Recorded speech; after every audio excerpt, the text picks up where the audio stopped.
Nature launches an attack on the U.S. mainland.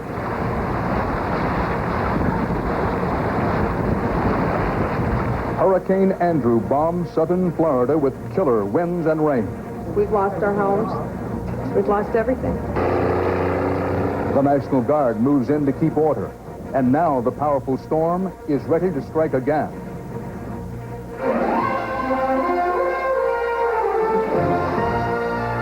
This is the CBS Evening News. Dan Rather reporting tonight from an area just south of Miami. This area is the hardest hit so far by Hurricane Andrew. Now the question is, where does the hurricane hit next? It hit first and hardest today on the east coast of Florida with winds that gusted up to 165 miles an hour. Right now, the hurricane is in the Gulf of Mexico, expected to hit land again as soon as tomorrow night. The New Orleans area is one possible place for its next landfall. Death toll at least 12, including a minimum of 8 dead in southern Florida. Too soon to total up the immense damage, but you can bet it will be in the many billions. A curfew is in effect in Miami, and the National Guard's been called out. CBS News correspondent Bernard Goldberg was here in Miami with us when Andrew struck.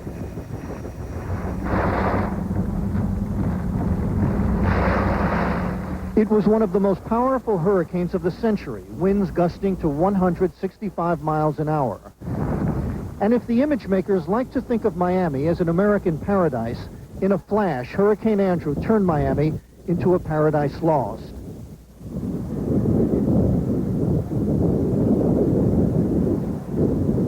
A million people have no electricity, no phones, and many of them have no water. Streets have become obstacle courses. Airports were closed. And tonight, National Guard troops are on the streets enforcing a dusk-to-dawn curfew. The worst damage was in the suburbs south of Miami, but because this is an inland area about 10 miles from the water, residents were not required to evacuate. A reporter's supposed to be disinterested, a completely objective observer. But it isn't easy when the hurricane hits your block. This is where I live. But I was one of the lucky ones. The unlucky ones are the walking wounded, the people Andrew left devastated. We have nothing, nothing at all. It's totally took everything, destroyed everything. Don't even have a roof in the house, don't have nothing. Everything and everywhere is just gone. We've lost everything and everybody's homeless. I don't know what we're going to do. I guess everybody's in the same shape around here. Some of them's whole houses are gone. I do have some walls left, but that's it. And in one of the wealthiest parts of town, Andrew mocked the people in their expensive homes, too. And tonight, President Bush came to Miami to inspect the damage. One of his sons lives in the area worst hit. The hurricane ripped through Miami in just a few hours, but it will take weeks in some places, months in others, before Miami is back to normal. Dan, you've been through enough hurricanes to know that in a much deeper sense, things don't really get back to normal. You start to wonder if something like this can happen again, and the simple fact of the matter is, the answer is yes, it can. And remember, Andrew is just the first hurricane of this season. Bernie, we know that people are hurting. There's a lot of pain out there. It would help to have the power on, to have the lights on. How soon can that happen? Boy, it sure would, Dan. For some people, it may happen in a matter of hours or days. But for others, the sad fact is it's going to take a long time, probably weeks. Thanks, Bernie.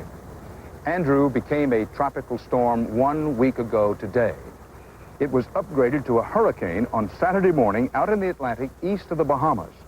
Churning westward, Andrew struck the top of the Bahamas last night, reportedly leaving 4 people dead there.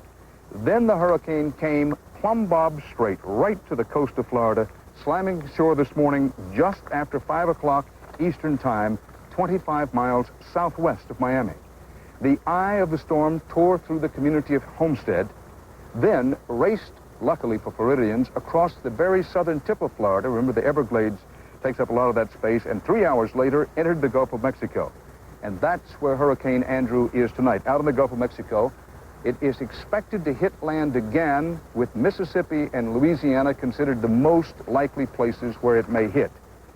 At earlier today, I went to perhaps the hardest hit area of Florida, that Homestead section of the state, 25 miles just southwest of here in Miami. The eye of the hurricane roared directly over Homestead moments after slamming first into the edge of the Florida coast. This is the Highway of Heartbreak, Florida's new Trail of Tears. As we drove south on the Florida Turnpike from Miami down toward Homestead, the extent of the damage was stunningly evident. The word is incredible. The place is an overpass near Homestead, Florida. The main force of the hurricane winds came through here. Gust up to 165 miles an hour. Let me show you something. See, these are light poles on the overpass. This is where one was. The force and twist of the wind broke this off. The whole light pole is down there. Now, from here in the overpass, as far as the eye can see, there are, I do not exaggerate, thousands of roofs blown off homes in this area. A storage facility that looked as if it had been bombed. Personal belongings blown everywhere. Overturned vehicles were scattered and strewn for miles. Well, welcome to the Holiday Inn. Welcome to the Holiday Inn, where we found not only a building destroyed, but lives in shambles too.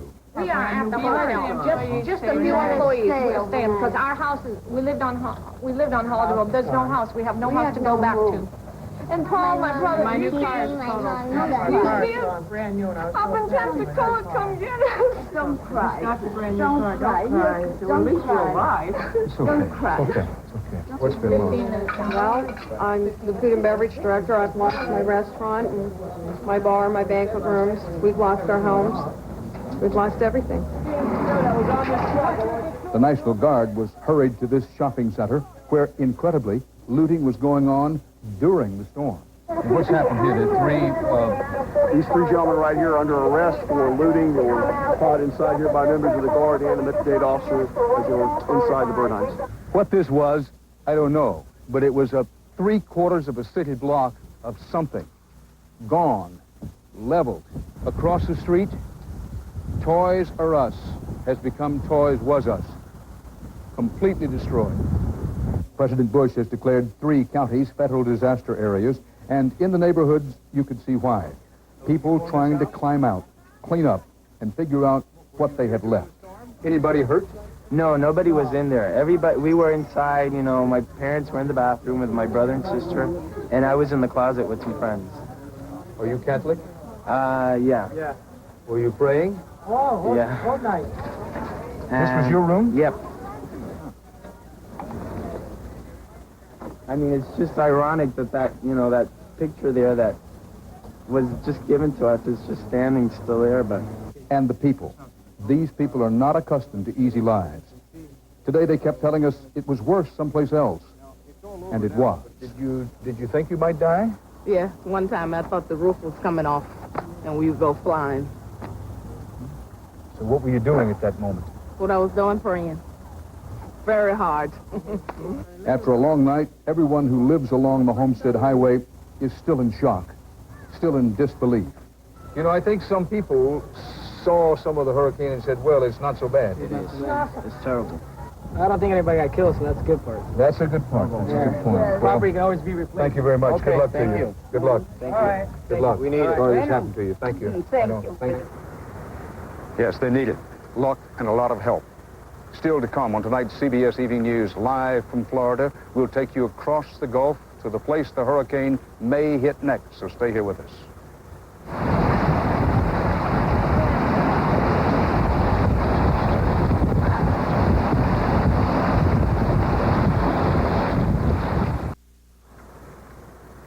Back here live in southern Florida now, thousands of people spent a nerve-wracking night in shelters.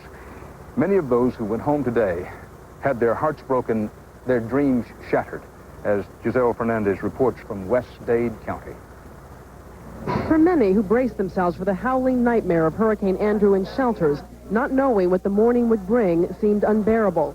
But at daybreak, first light on the disaster for many seemed far worse than imagined.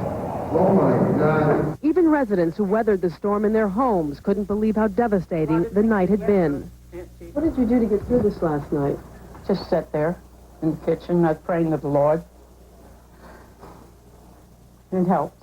Doris, a widow with no home or flood insurance, lost almost everything. Parts of her roof caved in. Her bedroom was demolished. Shattered windows littered the floor. Her car and backyard both are in ruins.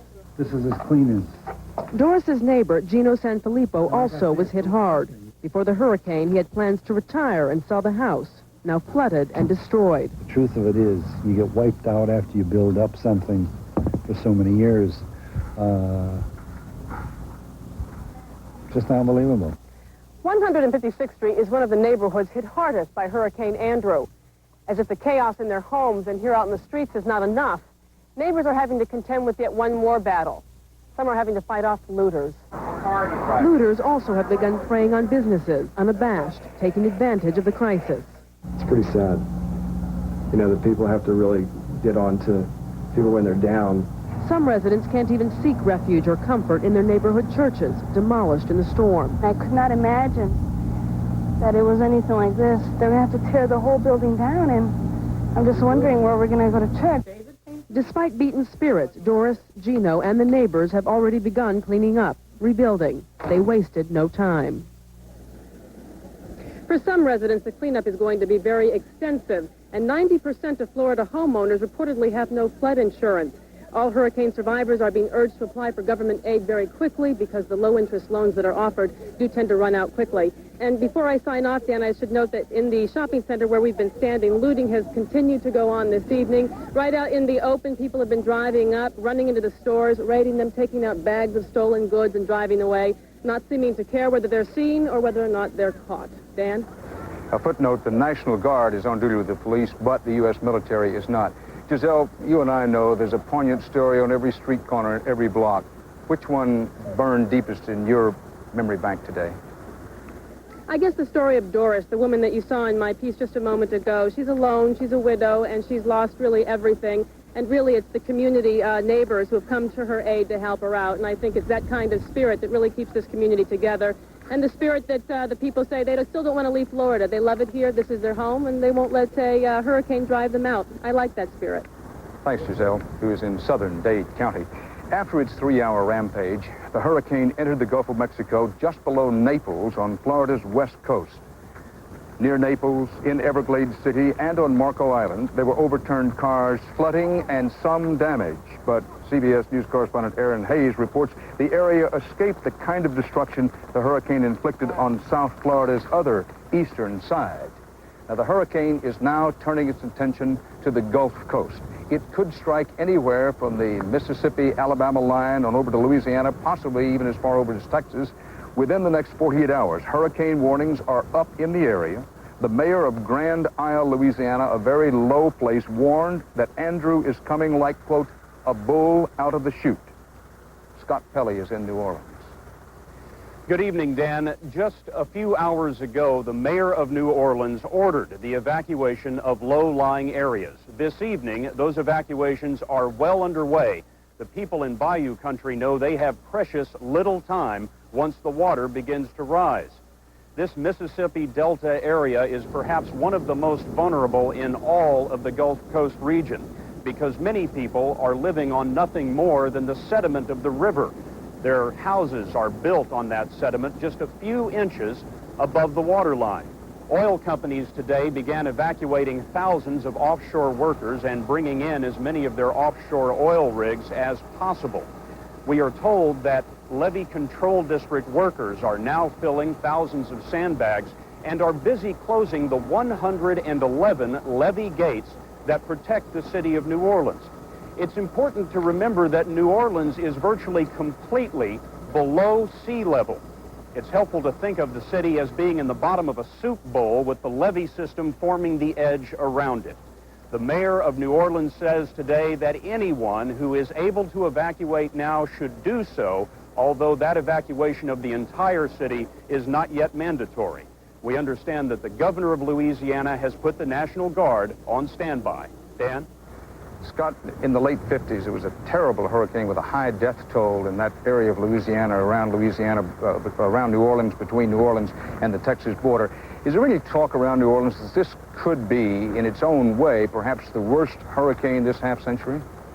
It could be, Dan, because the worst hurricane that has ever come ashore here was a Category 3. Andrew, as you noted earlier, is a Category 4. And the people at the River Control District tell us they don't know what'll happen if the flood stage goes above 15 or 20 feet. It could easily breach the levees at that point. Thanks, Scott. And that's a Category 4 on a 5 scale, 5 being the worst. We're going to have more about the hurricane, particularly an update on where it is and where it may be headed a little later on the broadcast. But right now, stay here with us for the CBS Evening News. We're going to take you to Somalia, Africa, and show you what's happening there.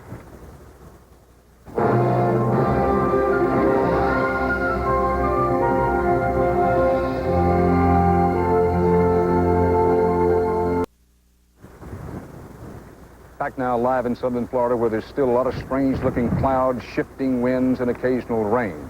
We're tracking the hurricane as it's pointed now in the general direction of New Orleans. More about it later, but right now, for other news, let's go to New York and Paula Zahn. Paula? Thanks a lot, Dan. On a college campus in Montreal today, a professor went on a shooting rampage, killing 2 people and wounding 3 before he was captured by police.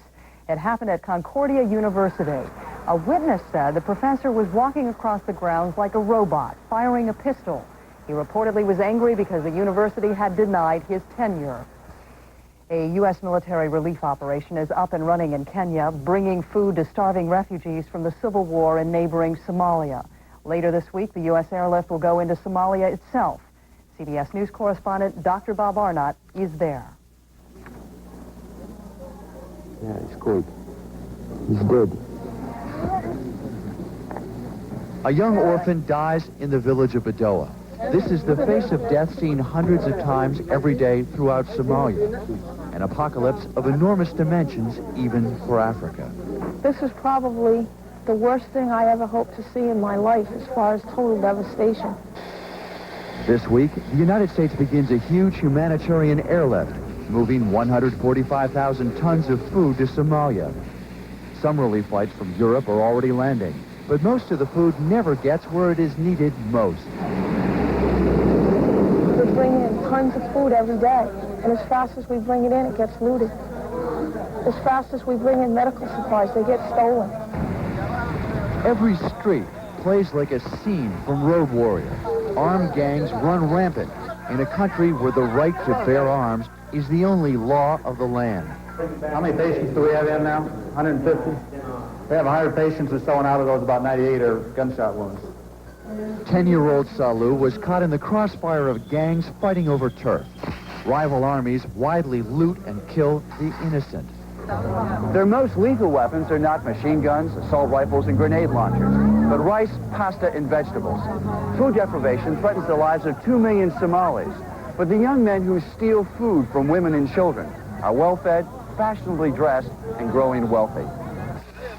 Cheaper, more plentiful food here in what's left of the capital is beginning to make a difference for some lucky ones.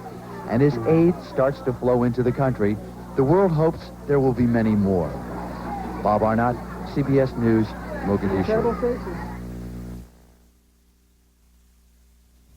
Woody Allen and Mia Farrow have a date tomorrow in court. It is a child custody hearing in New York, and today the judge ruled the cameras will not be allowed. Still, viewers who want a glimpse of Allen's private world can look for it in his upcoming movie. Cindy Kennard in Hollywood has a preview. I want to ask you something, Professor. Do you seduce all your students? Watching Woody Allen's new movie leaves the audience feeling as if it has been placed squarely in the filmmaker's off-screen bedroom. Some kind of sixth sense said that you were not stable, but you on the surface you are. But now that we're having all kinds of problems, you're not stable. You are on the surface, but not really. In this movie, art is truly imitating life.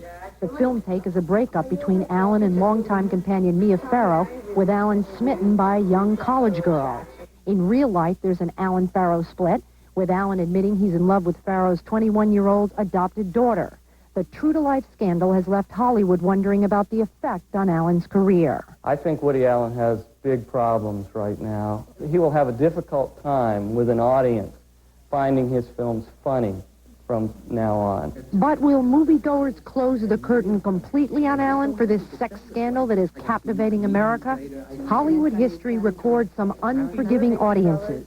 Charlie Chaplin married 2 different 16-year-olds, and was later prosecuted on a morals charge and paternity lawsuit. He was exiled in Switzerland. In the case of Woody Allen, colleagues are rallying to his defense. He's generally concerned with ethics and morality and where do you draw the line and how do you lead a good life. Moviegoers also have to contend with Farrow's accusation that Allen is a child molester. I've known him for 30 years. The idea, the phrase makes his flesh crawl. I can't imagine anything that would make it crawl more, short of kissing Pat Buchanan on the mouth. Still, Hollywood has the jitters. The studio has canceled the press tour for Allen's next movie, fearing questions about the scandal would overshadow the film. But seizing on the attention, the studio announced today that the movie would be released next month, a week earlier than expected. Cindy Kennard, CBS News, Hollywood. And that's it from New York for tonight. Dan Rather will be back in a moment from Florida.